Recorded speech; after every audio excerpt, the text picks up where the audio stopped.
Hey everybody, welcome back to my garden. Today I wanted to bring you along as I plant two new Japanese maples. The first one is up here in my front flower bed. I just planted off to my right a Kwanzan cherry this morning, and I made a video about that I will link down in the description box below. And so now I'm coming back in and planting this Acer japonicum. The common name is Oregon fern Japanese maple.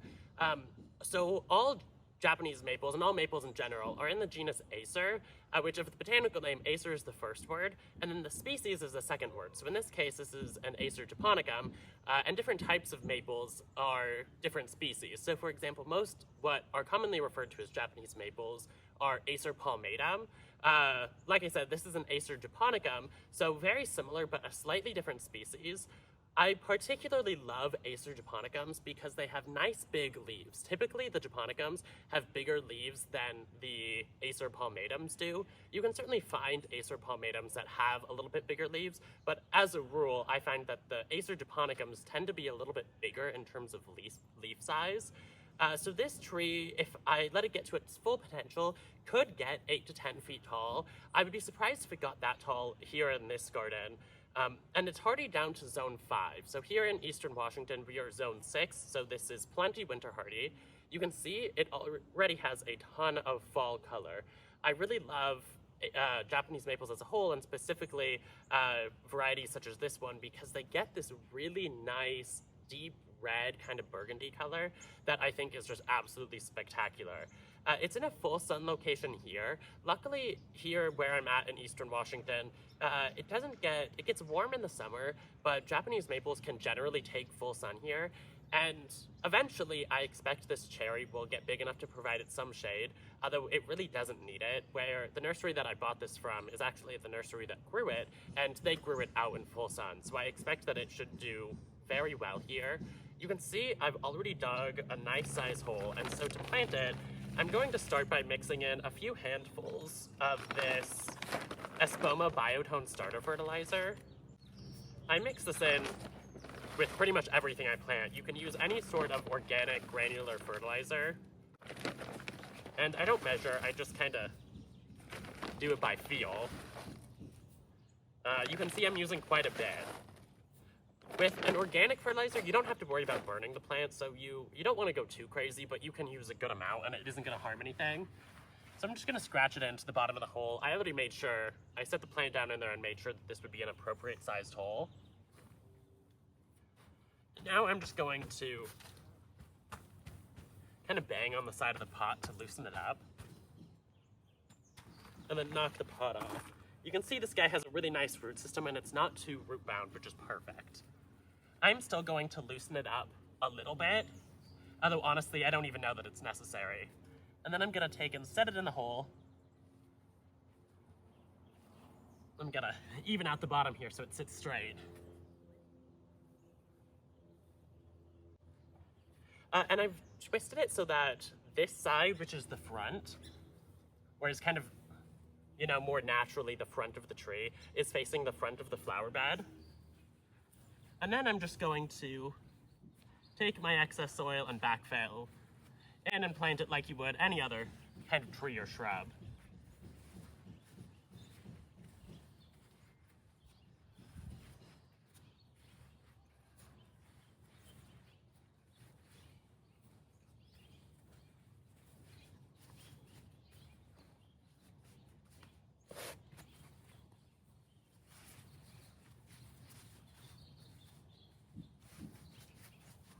I'm making sure that I keep it at about the same level it was at in its nursery container.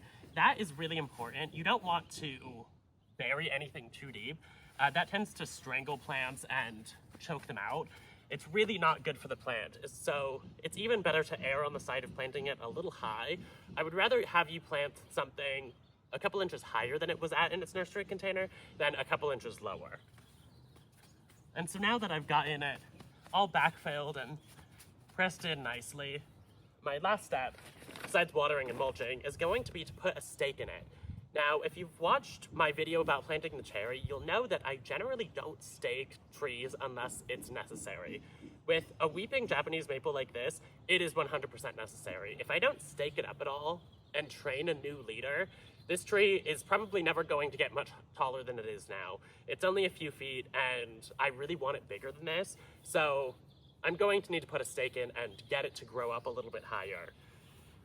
So I'm going to find kind of the most natural leader, which is this branch here. I could either use this little one that's growing off to the side of it, or I could try to get this whole thing to twist and grow up. I think what I'm gonna do though is get my stake in here and then start and tie the whole thing up like this.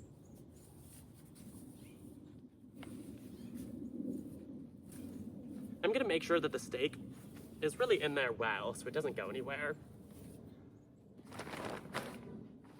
And then all I'm gonna do is take some of this green nursery tie tape. You can find this at your local garden center. You can buy a roll of it for just a couple of dollars.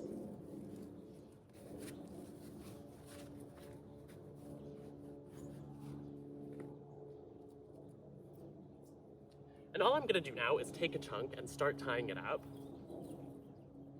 This is definitely something that I will have to work on over time. It's not gonna happen overnight, and that's okay.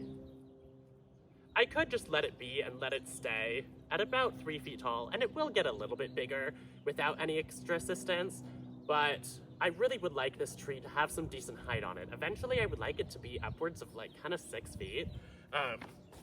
And so in order to get it there, I'm definitely gonna have to train it to do that.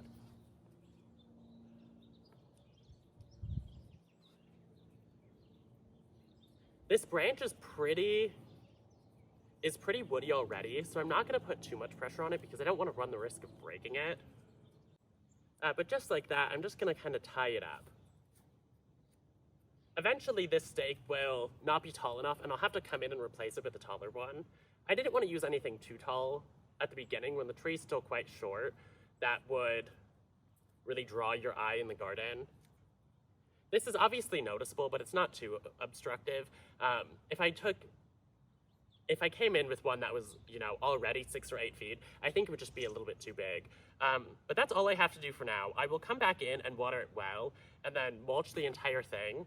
But let's go back into the backyard and plant the other maple. Okay, so I'm in the backyard now, planting my second Japanese maple, and unlike the first one, which was an Acer japonicum, this is an Acer palmatum, which is kind of the classic, what everybody thinks of as a Japanese maple. That's the Acer palmatum. You can see the leaves are a little bit smaller than the one I just planted, which is one of the big differences I've noticed between japonicums and palmatums.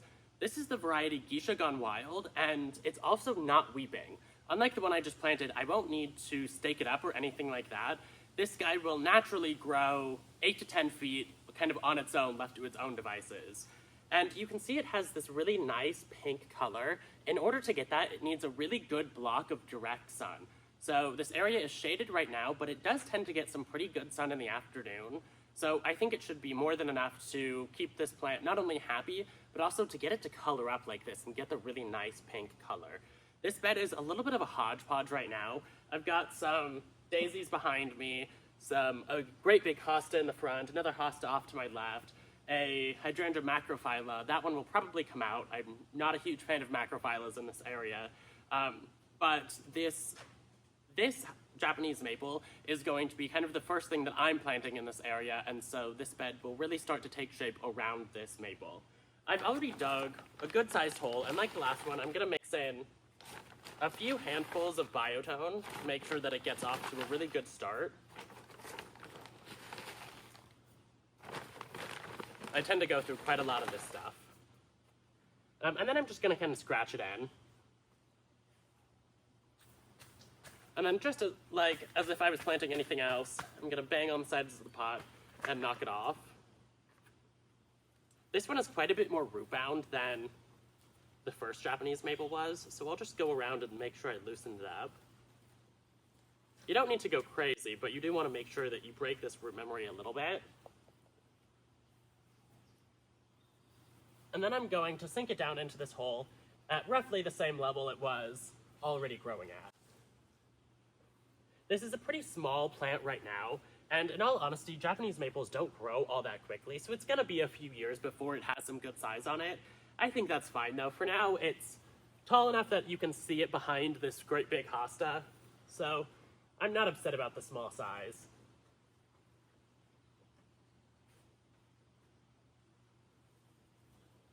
Japanese maples are one of my all-time favorite plants, I would say. They are a great addition, especially if you have a little bit more shade. And our backyard already has a number of trees in it, but Japanese maples generally stay small enough that I can still add quite a few of them in. Underneath the canopy of the larger trees, for example, there's a big hornbeam above me. These Japanese maples will fill in quite nicely underneath them. So, and I've got a little bit of, there's some roots left from some weeds that I will get rid of that I dug out when I was digging the hole. And so now all I'm gonna do is come back and water it in well, and then I'll probably throw some mulch in this area around it to keep the weeds down. But other than that, this guy is ready to rock and roll. Like I said, I won't need to stake it up or do anything really. Eventually I'll probably come back and prune some of these lower branches off once it gets some size on it. But other than that, this should be a nearly maintenance-free plant in the garden. So anyway, thank you so much for watching. Make sure you subscribe down below so that you can see how these Japanese maples fill in and how the rest of the garden takes shape. And I will see you in the next video.